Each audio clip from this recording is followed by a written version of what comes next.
noches a todos y muchísimas gracias por la presencia aquí, por acompañarnos esta noche. Yo tendría que agradecer a muchos, pero por lo menos quiero agradecer al embajador Héctor Lescano, querido amigo, a Gabriela Silva de la parte cultural y a través de ustedes a todo el equipo de aquí de la casa, de nuestra embajada en la República Argentina. Quiero agradecer a la editorial, a Penguin Random House, a través de Gabriela Comte, que recién estaba haciendo la presentación, aquellos que han colaborado, por ejemplo, con este book trailer que recién vimos, en particular al maestro Alberto Magnone, que fue el autor de la música, que es una música original para este book trailer y que va a estar dentro de unos minutos aquí con nosotros. También nos va a estar acompañando Lea Benzazón, otra gran cantante en este encuentro binacional que tenemos para lanzar este libro aquí.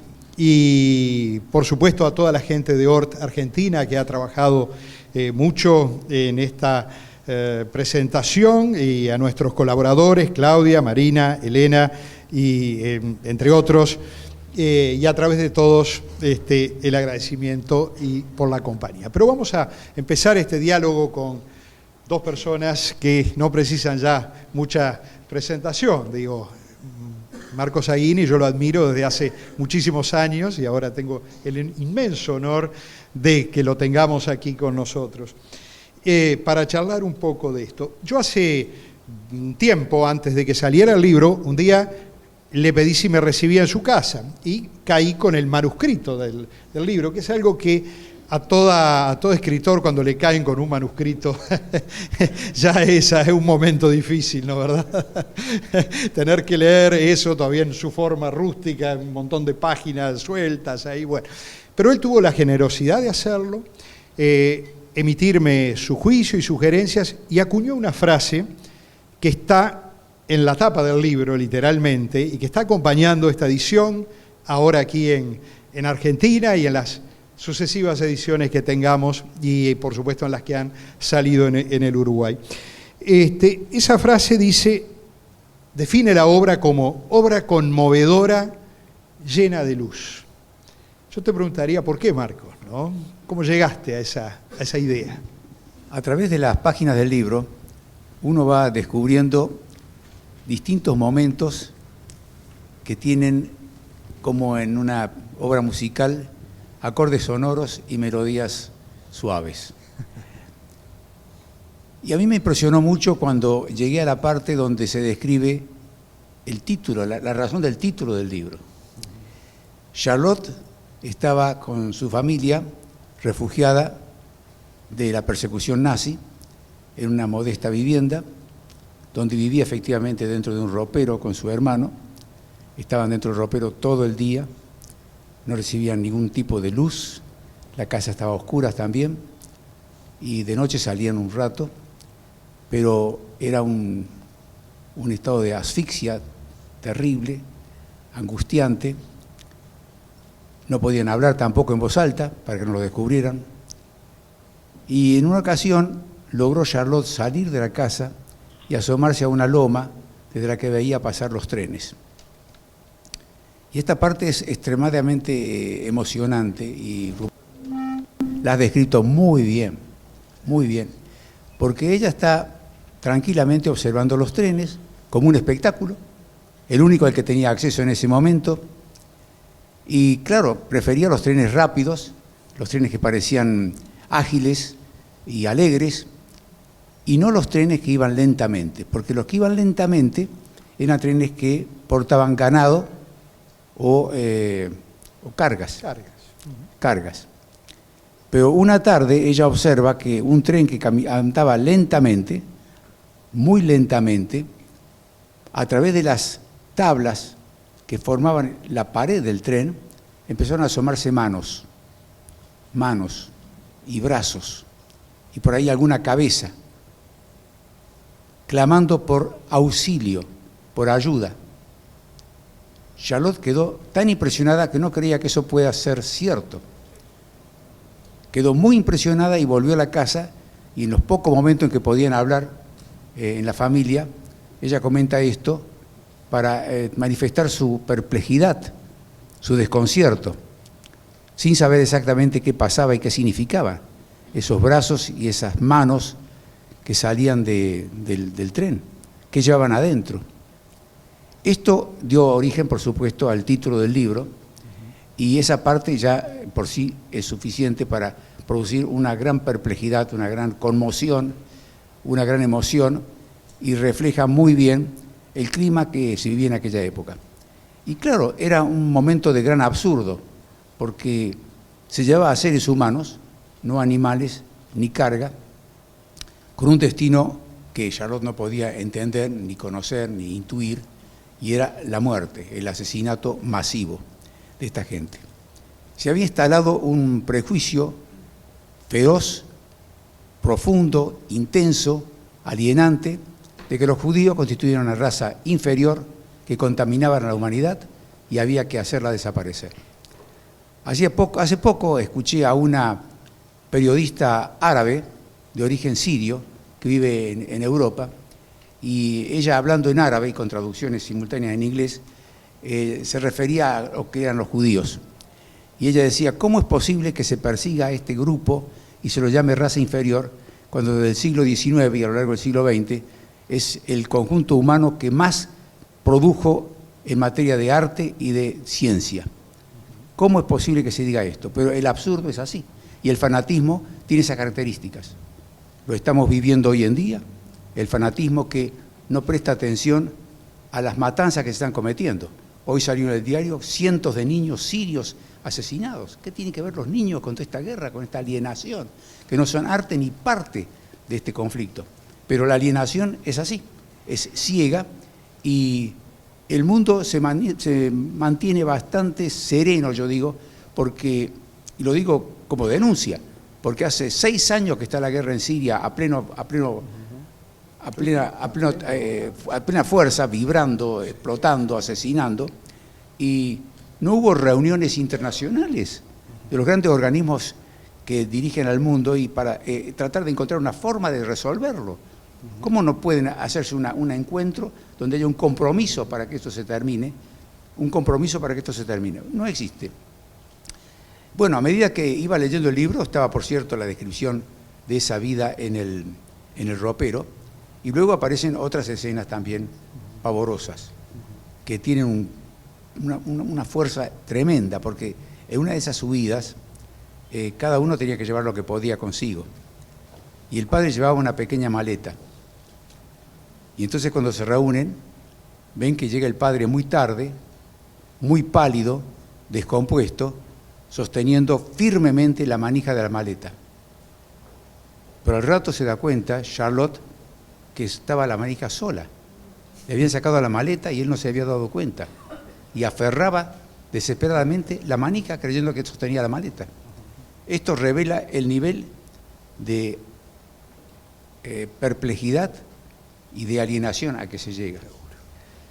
Entonces, a medida que iba leyendo el libro, me pareció que efectivamente esta obra, además de producir esta perplejidad, esta emoción, tiene luz, porque denuncia estas cosas, las denuncia, nos ilumina en esta noche de ceguera, de absurdo, de horror. Y entonces, en este momento, creo que es oportuno que te pregunte a vos, Ruperto, ¿qué es lo que te llevó a querer escribir este libro y hablar largamente con Charlotte y hacer las investigaciones que lo acompañan? Porque este libro es una obra que no se ha escrito fácilmente, es obvio. Yo sé lo que es escribir un libro que implique investigación, y este libro aporta muchos elementos muy valiosos en esta época. Entonces te pregunto, ¿qué es lo que te estimuló a trabajar en esta obra y a hacer ese trabajo de investigación?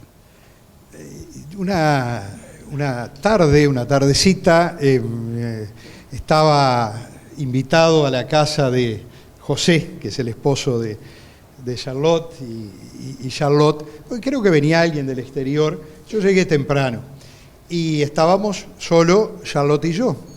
Y del mismo modo que muchas veces en ese mismo tiempo hablamos de bueyes perdidos o del tiempo, se me ocurrió preguntarle, le digo, Charlotte, ¿tú dónde pasaste durante el tiempo de la guerra? Y yo la conocía hace añares a ella, o creía que la conocía, es decir, habíamos hecho cosas juntos, teníamos proyectos, pero no nos conocíamos en el fondo. Y me dice, sí, yo durante la guerra, yo era belga, de Lieja, y bueno, cuando comienza la guerra tuvimos que conseguir documentación falsa de la resistencia francesa, nos escondimos y pasamos la guerra escondidos.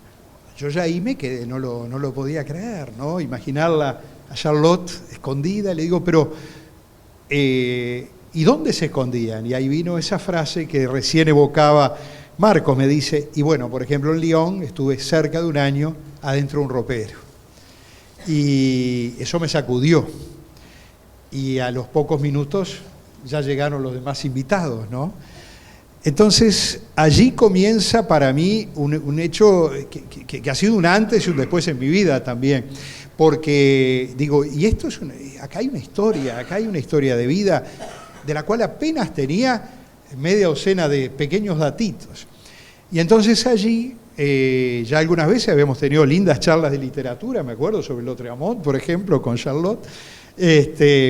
Y digo, bueno, le voy a proponer la idea de escribir un libro sobre esta vida. Y cuando nos encontramos y se lo propongo, me dice, no puedo. ¿Cómo que no puede? Si no, porque dice, esta historia apenas sabe algo mi esposo, mi hijo menos, mis nietos nada. ¿Cómo yo ahora voy a contar a través de un libro todo esto, ¿no? Entonces, la primera motivación, yendo a tu pregunta, es decir, bueno, esto merece ser contado, esto debe ser conocido hasta para que la gente sepa, razone, reflexione, los hechos no vuelvan a sucederse. Y también quiero agregar algo, que no lo he dicho yo creo en ningún reportaje o en ninguna de esas notas que a veces uno va haciendo. Yo vi en Charlotte un cierto ángel, ¿no? que después he podido confirmar a lo largo de estos años que ella tiene un ángel y de alguna forma es un ángel para todos nosotros, ¿no? De alguna forma nos guía, de alguna forma nos está indicando cosas, es una persona maravillosa, ¿no? Maravillosa.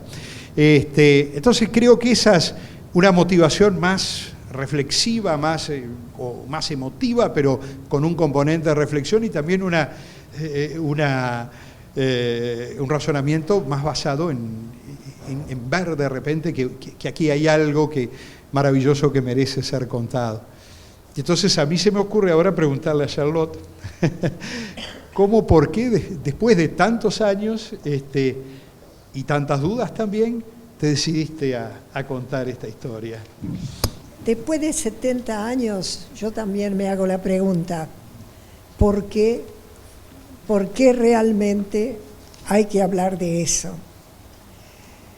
El hecho de que me dediqué a la educación puede ser una de las razones. Otras es la que de alguna manera se mencionó hoy aquí, la tragedia de todos estos niños que andan por el mundo en este momento, con padres o sin padres, pero sobre todo sin destino cierto de ninguna clase. Volviendo directamente a la reflexión sobre mi caso particular, me pregunto todavía, ¿cómo entra un niño a un escenario de circunstancias catastróficas sin ninguna previa preparación? Es casi inconcebible. ¿Cómo hace este niño para quedar repentinamente privado de todos sus referentes? Lo que hacía la estructura, las paredes de su vida habitual. La ruptura abrupta con todo lo que hasta ese momento constituía su vida en un territorio nacional que él sentía como propio, sus aromas, sus costumbres y sus escenarios conocidos. Hablo mucho de los aromas porque soy belga y en Bélgica los aromas tienen mucha importancia en la comida en particular. Y no hay forma de equivocarse cuando uno llega a una ciudad belga. Un poquito más cerca me piden acá. De pronto este niño sale eyectado hacia lo desconocido, despojado de identidad, porque fue lo primero que pedimos al salir de Lieja. Y empieza a navegar entre las persecuciones en todas sus formas, racias de la Gestapo, de los colaboracionistas y por supuesto las terribles denuncias. Como elemento permanente y por años, en el caso nuestro fue cerca de 4, la huida permanente como elemento estable. En términos adultos, yo le llamaría eso la muerte civil, porque eso lo comprende uno mejor cuando empieza a tener más años. Con todo lo que representa la muerte civil, no hay más testigos de una vida anterior, por lo tanto ya la nuestra prácticamente no existe, ni un refugio seguro absolutamente en ningún lado a la vista. Encerrado, esto parece extraño, pero como yo personalmente lo siento, viviendo encerrado en un gueto sin muro, porque teóricamente podíamos circular. Este niño se transforma gradualmente en una no persona, renuncia a existir como persona. Busca la invisibilidad y el anonimato como forma de protegerse de un mundo donde él no tiene cabida. Eso es lo que te puedo responder a esa pregunta. Muy bien. Y eso que al final relata Charlotte, que bueno, que es un poco la columna vertebral del libro, que también, Marcos, has recogido en muchas obras, en tu maravillosa Gesta del Marrano, pero en obras más recientes, en Sabra, en otras obras sobre otros temas completamente distintos, como La Pasión de Carmela, estoy pensando, por ejemplo, que es el rescatar la memoria o rescatar hechos que sucedieron, digamos, y que de repente la percepción que hay de la gente es incompleta o distinta hoy día. ¿Es importante ese rescate? ¿Es algo necesario? Es importante porque lo que a menudo a mí me fastidia, me indigna, es la gran ignorancia que existe sobre esto. Como si hubiera un velo negro que lo oculta, que no se sabe qué hay detrás, y algunos llegan a negar que haya ocurrido lo que narra este libro y lo que narran tantos documentos y los campos de concentración. Y son los famosos negacionistas del Holocausto, y negacionistas van a ser pronto de todo lo que está ocurriendo ahora en el Medio Oriente. Este negacionismo es tremendo y tiene que ver con lo que se decía en una época respecto a la ausencia de Dios en la Segunda Guerra Mundial o en la Primera Guerra Mundial, o en fin, en esa catástrofe que estamos padeciendo actualmente. Creo que Martin Buber dijo que se produjo un eclipse de Dios. Un eclipse de Dios. Pero yo lo asociaría con otra reflexión que encontré en una carta de Albert Einstein, que le escribió a su hija, y en la cual él le dice, lo más importante de la existencia se centra en el amor. Y se parecería a una perogrullada o un lugar común, pero si cambias mi famosa fórmula, E mayúscula, igual a MC por 2, y pones amor, te va a dar el mismo resultado. ¿Qué significa esto? Que el amor muchas veces es relativo, no existe, no se lo percibe, pero es lo que motiva y facilita y sostiene la vida. Por ejemplo, los animales, entre ellos, practican el amor. Se aman, se buscan, se cuidan. La madre cuida a su cachorro. Las abejas se cuidan entre sí. Hay amor. Es decir, en todos los niveles de la existencia hay amor. Incluso en el aspecto botánico hay amor, cuando algunas plantas apoyan a otras. Hay, por supuesto, las parásitas. las que entran y destruyen, como ocurre en el ser humano. Cuando desaparece el amor, y entonces en su lugar surge el odio. Parecieran como que son dos polos diferentes, que cuando no hay amor, entra el odio inevitablemente. Y hay un ejemplo en este libro tuyo, Ruperto, cuando describes el momento en que le proponen a la familia de Charlotte huir a Suiza. Huir a Suiza. Esa descripción también es magnífica, porque aparentemente los que iban a salvarlos era gente de bien, era gente confiable, y entonces habían obtenido lo último que les quedaba de la poca reserva económica que habían traído de Bélgica. Y esta gente los lleva hasta cerca de la frontera. Mientras recorren un difícil camino, por supuesto, no eran los caminos principales, sino laterales, con lo cual se tenía más confianza, habían resuelto poner muebles a la entrada del cajón del camión.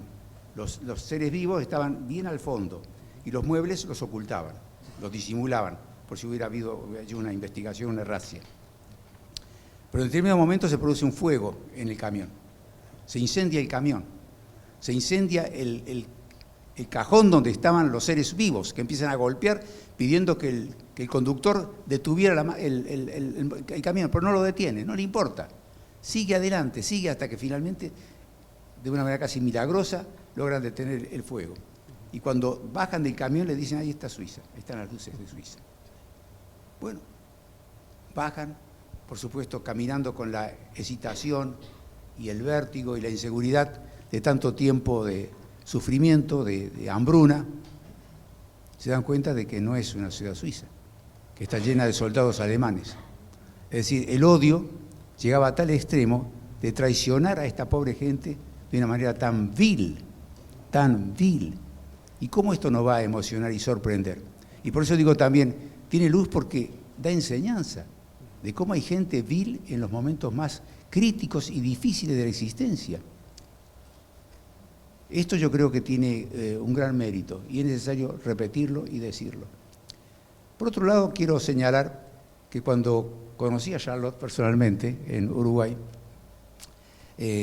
yo me esperaba, después de haberme enterado de su peripecia, su épica, encontrarme con una mujer muy robusta y de muy buena salud. Supongo que tiene buena salud, pero de robusta por lo menos no se ve. A lo mejor tiene muy robusto, por cierto, el corazón. Como dijo una vez César Bruto, el cuerpo humano está integrado por muchísimos instrumentos, pero el instrumento más importante es el corazón, porque el corazón deja de tocar para la orquesta. Entonces, seguro. Ella tiene un gran corazón, y ese corazón ha latido y ha funcionado durante todo el tiempo con una maravillosa intensidad, al extremo de que no solo ha logrado sobrevivir al Holocausto, sino que ha dado un ejemplo de cómo se reconstruye una vida, cómo se va para adelante, cómo se progresa, cómo se deja de lado el resentimiento. Lo acabas de decir recién, que ella se negaba a evocar esto, ¿sí? Porque no quería explicar su resentimiento, era como ocultarlo, y en cierta forma estaba ocultando y disculpando, de una manera bastante elíptica, pero disculpando a los verdugos que ella sufrió. Y en ese sentido yo creo que es una obra aleccionadora. Y todos los testimonios que hay, aquí hay gente que trabaja por el Museo del Holocausto y trabajan en la memoria de todo lo que fue la Segunda Guerra Mundial, cumplen esa tarea tan encomiástica y necesaria. Es absolutamente incomprensible, como dije al principio, que se esté cometiendo verdadero genocidio, porque lo que ocurre ahora es un genocidio. No está claro contra quién, porque es como una guerra civil, pero el genocidio habitualmente se definía como que un grupo trata de exterminar a otro. Aquí se están exterminando entre ellos recíprocamente. Es un genocidio que necesitará un nuevo nombre, porque se exterminan recíprocamente, ¿y de qué forma? Y esto, por cierto, debe ser estudiado, leído, reflexionado, para poder de alguna forma conseguir evitarlo. No hay duda que este libro también describe algo, que el ser humano tiene poca vergüenza de todo lo que ha hecho. Nosotros estamos hablando de una historia que tiene 5 o 6 mil años a lo sumo. Antes de 6 mil años para atrás no se sabe qué era. Pero indudablemente que había matanzas, y exterminio y crueldad, a menos que existiera el amor. En los momentos que hay amor, no hay crueldad, no hay matanza. Y esto es muy interesante para tenerlo en cuenta. Es muy importante.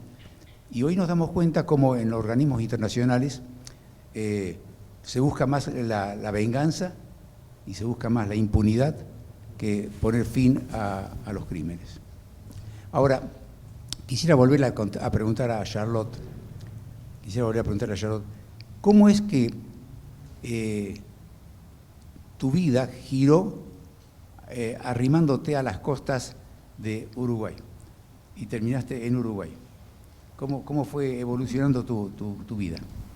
¿Cómo llegué al Uruguay? Sí.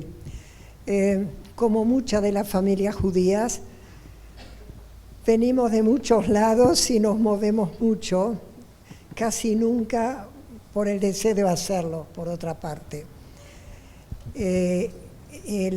Mi abuelo materno era un experto talmudista en una pequeña ciudad de Polonia, y de ahí viene mi madre, y mi padre venía del sector textil de Łódź.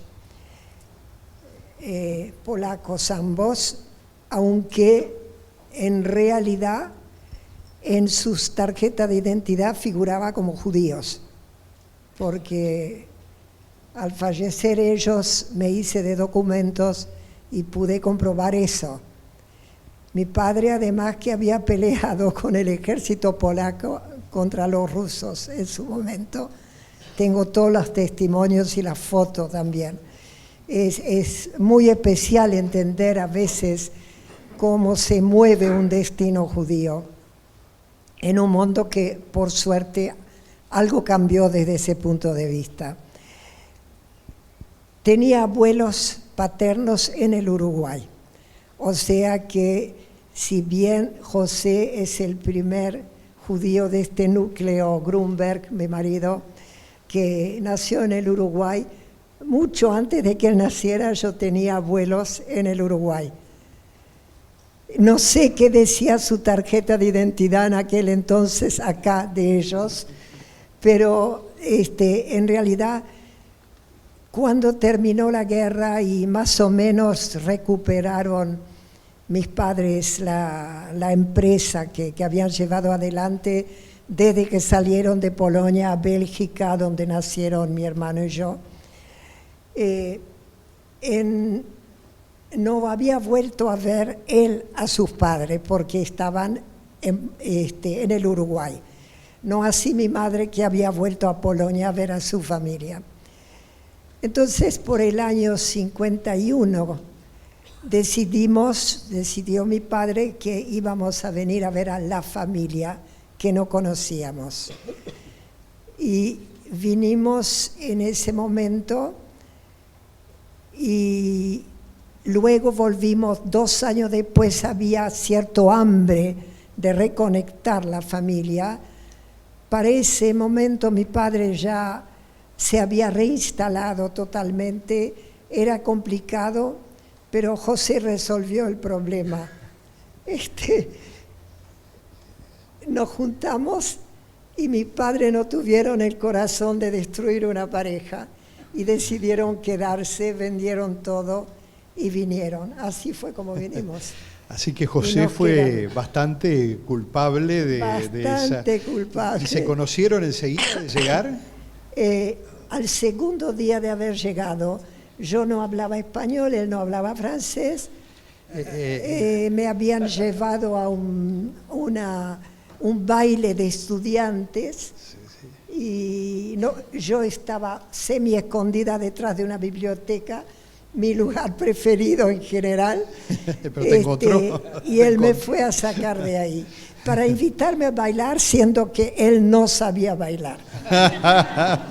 Así que... Lo que pasa es que José es de Tacuarembó.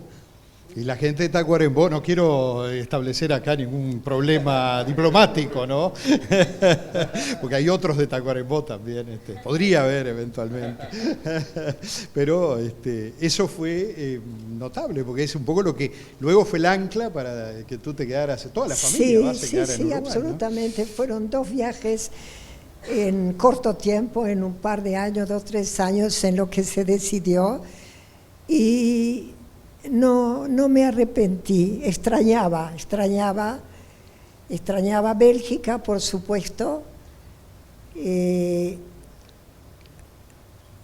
extrañaba Francia, aunque les parezca extraño, estos años atroces, pero extrañaba Francia y su cultura tampoco me abandonaron después.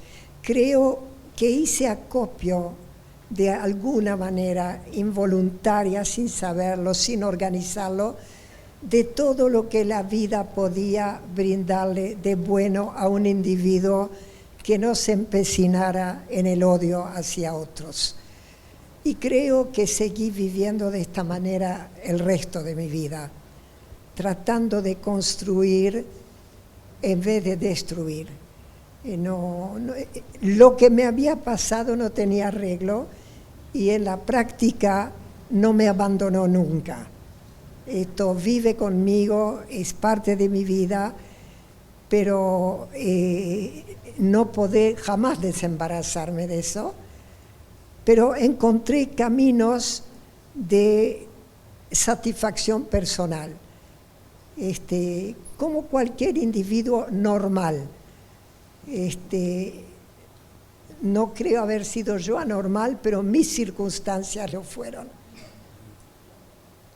Esto es con respecto al Uruguay. Que además, debo decir, acá estamos en la Casa Uruguaya, adoro el Uruguay. Absolutamente adoro al Uruguay. Me parece un gran país, conozco bien su historia.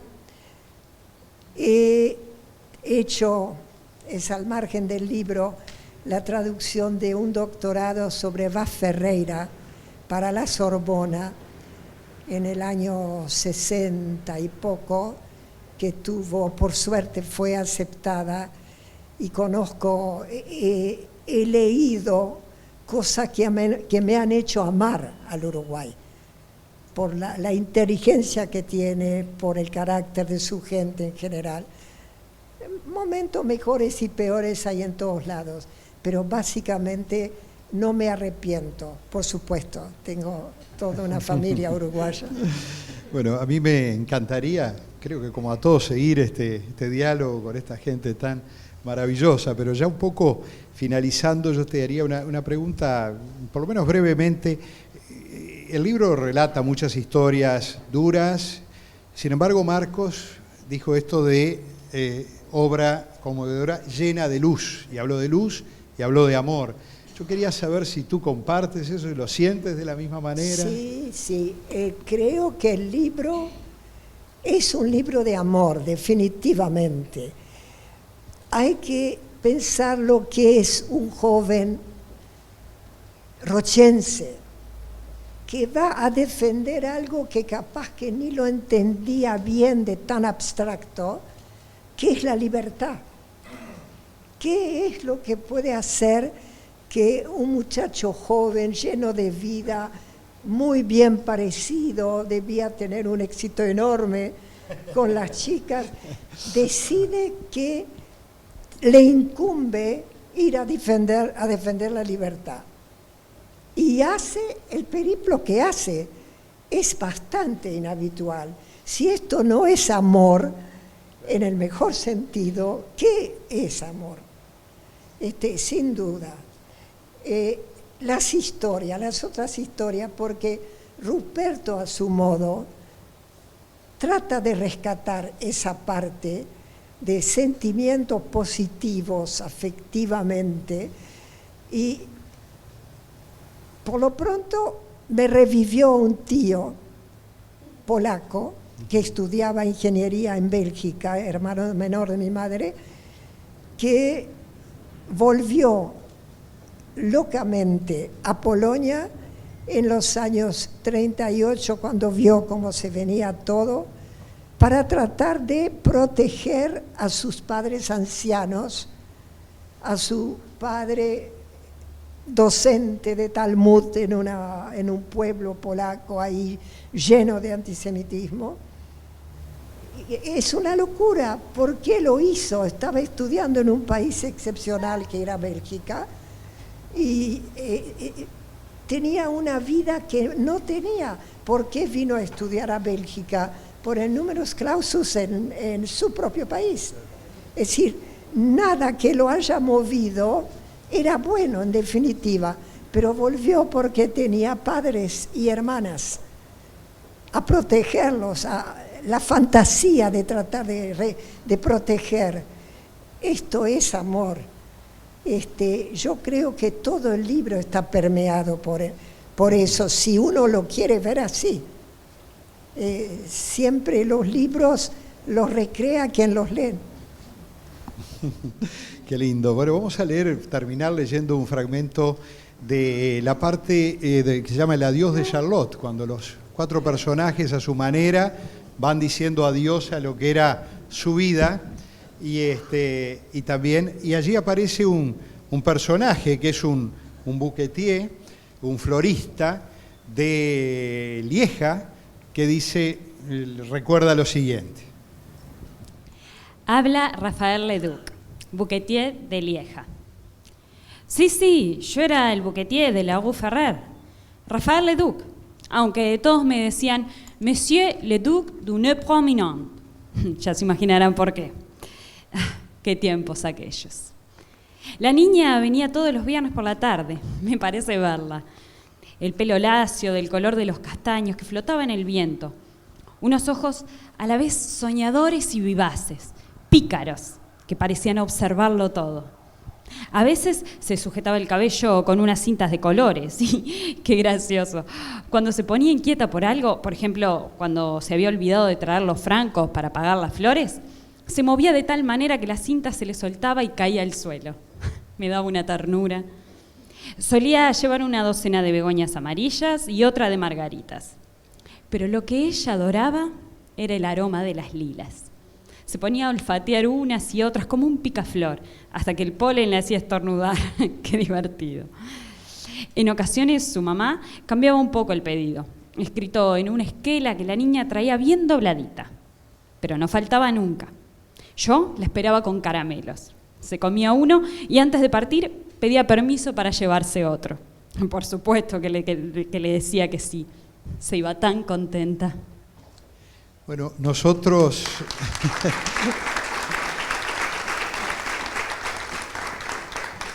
no tenemos lilas, ya se ve acá una vez más la evocación de los aromas belgas, pero tenemos este ramo para testimoniarle a Charlotte el cariño enorme que sentimos por ella y también la admiración. Querida Charlotte, si le...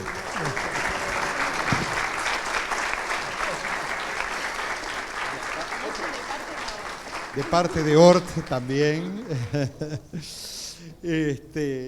Y también queremos agradecer a este señor con mayúscula, por supuesto que señor escritor, pero también señor en toda la amplitud de esa palabra que nos ha acompañado y a quien ya a esta altura queremos tanto también, además de admirarlo por su obra.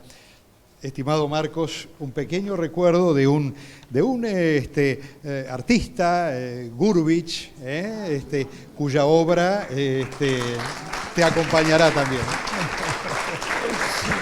Primero, agradecer aquí a nuestro embajador local por haber aceptado el desafío de todo esto.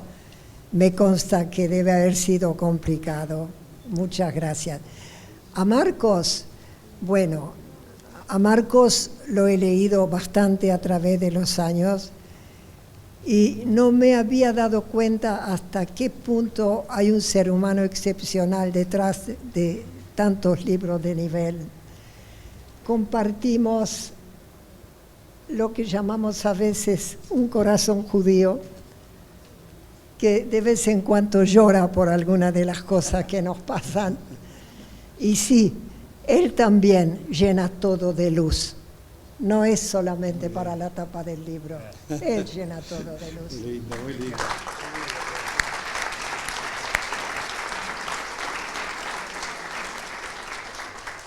Además de expresar mi admiración por Charlotte, ya se lo dije varias veces y es muy justificado, quiero decir algo que aquí estuvo bastante en eclipse, que son los méritos de Ruperto Lonc, el autor del libro. Porque evidentemente es un libro que significó un largo trabajo, minucioso trabajo, ordenamiento de muchos materiales y al mismo tiempo la exigencia literaria de combinar 3 climas diferentes. Uno es Charlotte, su historia, su sufrimiento, su padecimiento, la sorpresa de que nos encontremos con una mujer tan robusta como ella a lo largo del tiempo.